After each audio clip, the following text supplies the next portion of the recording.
Hi, Mount Salem. I'm John. I'm Chris. And we are the Fidgets. Now, Dave's not here. No. So, but we are. Just us. And we were talking about our show coming up in Mount Salem. That's true. And we're kind of pumped about it because we were just there last year. You guys sold like 470 mousetraps. That was a bunch. That was a bunch. And now you're thinking, we could probably beat that record. I think so. So I'm thinking, wow, that'll be exciting. So we're excited to get together with some friends. Like who? Like Ernie Fair. Ernie Fair. Is that the one you told me about before? That's the guy. Ernie Fair, when he was growing up, he was actually born with a full mustache. Like a full mustache? Yeah, and handlebar. Really? On both sides. Wow. It was... Did he get stuck? Did they have... I don't know. I don't know. But he was like one of those child prodigies. And at the Western Fair, he was on display. And they would say, come to the fair to see Ernie Fair. That's amazing. Yeah. They named it after him. Yeah. Actually, speaking of naming things after, so I know a friend of mine named Tyler. Okay. And his last name right now is Penner. Okay. That's important because he's actually the original Penner from, Fred Penner? Yeah? Yeah, that's actually who Fred Penner was based off of. I just need you to know that. That's a big deal. Okay, so does he sing songs and stuff like that? No, he just carries an acoustic guitar and he sees things that aren't necessarily real.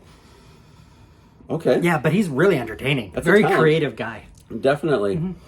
And speaking of entertainment, my buddy Pete Hebert. Hebert. Okay. Here's the deal. He was working on Sesame Street when they were first starting, and that's where they got Ernie and Bert from. Really? Yeah, because they asked him what his name was, and he said, Hebert. And Jim Henson said, hey, I could make a puppet named Ernie and a puppet named Bert, and they could have this interaction.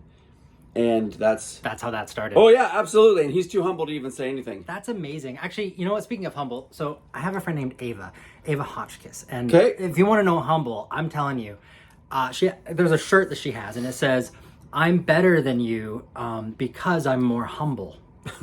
And, I mean, it really says it all. Okay. Confident person. That is very confident. Yeah. I want to get lessons. Okay. Yeah. All right. Now, speaking of lessons, when we go to Salem, we're going to see my very first piano teacher, Tina Braun. And she had a really unique way of teaching piano because she did it. She didn't let me use my fingers on the keyboard. She only let me use spatulas. Like plastic? Yeah. And I could only hit the keys with spatulas. Did you get good results?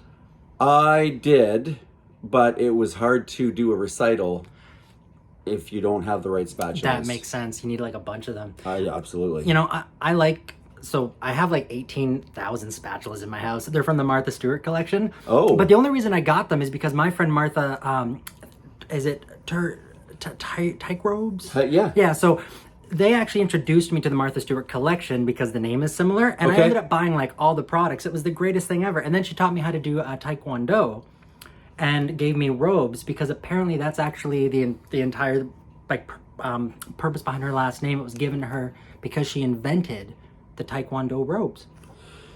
Does she use spatulas with Taekwondo? No, she uses them outside of Taekwondo because they're a weapon, Oh. Yeah, I know. See, it's a whole thing. So when you got turned on to Martha Stewart, your first step was to buy all her spatulas. Yeah. Okay. Yeah. Well, you're an interesting person. I am an interesting person. We are interested in seeing you guys in the middle of March. Buy your tickets. It's going to be a great dinner and an amazing show. We've actually worked on some new sketches for you, yeah. so we will see you then. Bye.